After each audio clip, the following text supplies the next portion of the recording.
पाठ्यपुस्तक स्पर्श गद्यखंड कक्षा नवमी। पाठ तुम कब जाओगे अतिथि। पाठ के अतिरिक्त प्रश्न उत्तर। प्रस्तुति समग्र हिंदी। निम्नलिखित प्रश्नों के उत्तर दीजिए। प्रश्न 1। तीसरे दिन सुबह अतिथि ने क्या कहा। उत्तर। तीसरे दिन सुबह अतिथि ने कहा कि मैं धोबी को कपड़े देना चाहता हूँ। प्रश्न 2। अतिथि को आया देख लेखक की क्या दशा हुई और क्यों। उत्तर है, अतिथि को आया देख लेखक का हृदय किसी अज्ञात आशंका से धड़क उठा था। अंदर ही अंदर उनका बटुआ कांप गया था, क्योंकि अतिथि सत्कार में बहुत खर्च होने वाला था। प्रश्न 3। लेखक ने एस्ट्रोनॉट्स का उल्लेख किस संदर्भ में किया है। उत्तर है, लेखक ने एस्ट्रोनॉट्स का उल्लेख अतिथि के जल्द से जल्द अपने घर वापस चले जाने के संदर्भ में किया है। प्रश्न 4। लेखक और अतिथि के बीच सौहार्द अब बोरियत का रूप किस तरह लेने लगा था। उत्तर है, जब लेखक और अतिथि के बीच सारे विषयों पर बातचीत हो गई तथा बातचीत के लिए कोई विषय ही नहीं बचा, तब सौहार्द बोरियत का रूप लेने लगा। प्रश्न 5। अतिथि सदैव देवता नहीं होता, वह मानव और थोड़े अंशों में राक्षस भी हो सकता है। तुम कब जाओगे अतिथि पाठ के आधार पर कथन की व्याख्या कीजिए। उत्तर है, देवता दर्शन देकर चले जाते हैं, वे रुकते नहीं हैं, किंतु जब अतिथि कई दिनों तक रुका रहे, घर वापस नहीं जाए, तब वह मानव और थोड़े अंशों में राक्षस लगने लगता है। प्रश्न 6।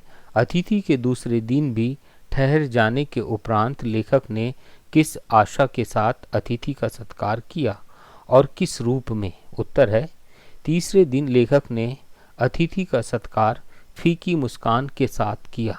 डिनर से खिचड़ी पर आ गए, बातचीत बंद हो गई, गेट आउट कहने तक की स्थिति बन गई थी। प्रश्न 7।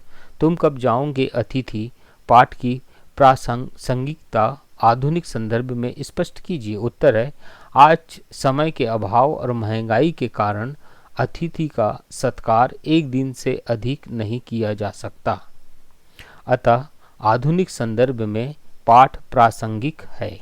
प्रश्न 8। बातचीत की उछलती गेंद चर्चा के क्षेत्रों के सभी कोनों से टप्पे खाकर फिर सेंटर में आकर चुपचाप पड़ी है। तुम कब जाओगे अतिथि पाठ के आधार पर स्पष्ट कीजिए। उत्तर है, लेखक और अतिथि के बीच बीते 4 दिनों से सभी विषयों पर बातचीत हो गई, अब बातचीत के लिए कोई विषय ही नहीं बचा, अतः दोनों चुप है। प्रश्न 9। अपनी आर्थिक स्थिति बिगड़ जाने के डर के बावजूद भी लेखक ने अतिथि के सत्कार में कोई कमी नहीं आने दी, क्यों? क्या आपके घर में भी कभी ऐसा हुआ है? अपने अनुभव के आधार पर तुम कब जाओगे अतिथि पाठ को आधार बनाकर उत्तर लिखिए। उत्तर है, अतिथि देवता स्वरूप माना जाता है, अतः अपनी आर्थिक स्थिति बिगड़ जाने के डर के बावजूद लेखक ने अतिथि सत्कार में कोई कमी नहीं होने दी। हमारे घर भी माह के आखिरी सप्ताह में अतिथि आए थे, तो हमने उधार सामान लाकर अतिथि का सत्कार किया था। प्रश्न 10। तुम कब जाओगे अतिथि व्यंग्यात्मक पाठ के माध्यम से लेखक समाज को क्या संदेश देना चाहते हैं। तर्क संगत अपने शब्दों में उत्तर लिखिए। उत्तर है, इस पाठ के माध्यम से लेखक यह संदेश देना चाहता है कि यदि हमें कभी अतिथि बनकर जाना पड़े तो एक दिन बाद ही अपने घर वापस आ जाना चाहिए, मेजबान पर बोझ नहीं बनना चाहिए। प्रश्न 11। जब अतिथि 4 दिन तक नहीं गया तो लेखक और लेखक की पत्नी के व्यवहार में क्या क्या परिवर्तन आए, क्या ये परिवर्तन सही थे? तर्क सहित इस पर अपने विचार व्यक्त कीजिए। उत्तर है, जब अतिथि 4 दिन तक नहीं गया तो लेखक ने बातचीत करना बंद कर दिया। उनकी पत्नी ने भोजन में खिचड़ी बनाई, अतिथि और ठहरता तो गेट आउट तक कहने को तैयार हो गए थे। प्रश्न 12। एक अतिथि के प्रति लेखक द्वारा किया गया व्यंग्य उचित है या नहीं, तर्क सम्मत उत्तर दीजिए। उत्तर: एक अतिथि के प्रति लेखक द्वारा किया गया व्यंग्य उचित है, क्योंकि आज के युग में इतने दिनों तक अतिथि का सत्कार संभव नहीं है। अतिथि को सोचना चाहिए कि वह मेजबान पर बोझ ना बने, उसका आर्थिक बजट बिगड़ने ना दे।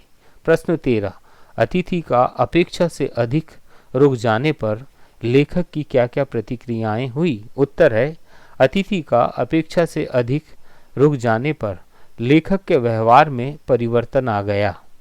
उनके बीच बातचीत बंद हो गई, भोजन में खिचड़ी बनने लगी, यहाँ तक अतिथि को गेट आउट कहने तक की स्थिति आ गई। प्रश्न 14, निम्नलिखित गद्यांश को पढ़कर दिए गए प्रश्नों के सही उत्तर विकल्पों में से चुनकर दीजिए। उस दिन जब तुम आए थे, मेरा हृदय किसी अज्ञात आशंका से धड़क उठा था। अंदर ही अंदर कहीं मेरा बटुआ काँप गया। उसके बावजूद एक स्नेह भीगी मुस्कुराहट के साथ मैं तुमसे गले मिला था और मेरी पत्नी ने तुम्हें सादर नमस्ते की थी। तुम्हारे सम्मान में, ओ अतिथि, हमने रात के भोजन को एकाएक उच्च मध्यम वर्ग के डिनर में बदल दिया था। तुम्हें स्मरण होगा कि 2 सब्जियों और रायते के अलावा हमने मीठा भी बनाया था।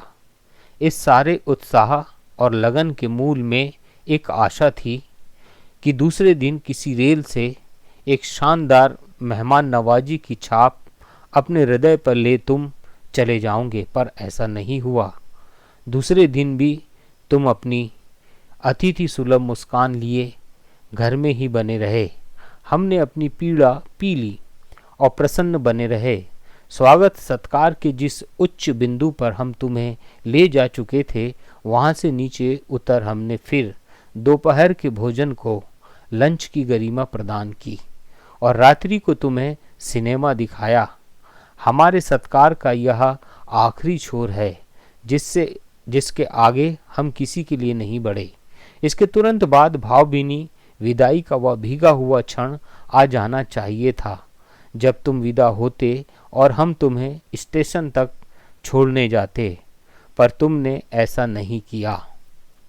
पहला, लेखक का बटुआ अंदर ही अंदर क्यों कांपने लगा? लेखक का बजट गड़बड़ा गया था। ख, लेखक की पत्नी ने खर्चा अधिक किया।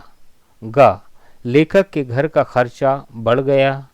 घ, लेखक के बटुए में रुपये नहीं थे। उत्तर है क, लेखक का बजट गड़बड़ा गया। प्रश्न 2, इस पाठ में लेखक ने कैसे व्यक्तियों पर व्यंग्य किया? क, फिल्म अभिनेताओं पर। ख, मेहमानों पर। ग, ऐसे अतिथि पर जो आकर जाने का नाम नहीं लेता। घ, नेताओं पर। उत्तर है ग, ऐसे अतिथि पर जो आकर जाने का नाम नहीं लेता। तीसरा, लेखक को अतिथि से क्या उम्मीद थी? क, वह अगले ही दिन चला जाएगा। ख, वह 4 दिन रहेगा। ग, वह 2 दिन रहेगा। घ, आकर जाने का नाम न लेगा। उत्तर है वह अगले ही दिन चला जाएगा। चौथा, दूसरे दिन अतिथि जब नहीं गया तो लेखक ने किसे पी लिया? क, गुस्से को। ख, पीड़ा को। ग, दुख को। घ, मुस्कान को। उत्तर है पीड़ा को। पांचवा, रात्रि में लेखक अतिथि को कहाँ ले गया? क, सिनेमा दिखाने, सर्कस दिखाने, पार्क घुमाने। घ, बाजार में। उत्तर है सिनेमा दिखाने। धन्यवाद।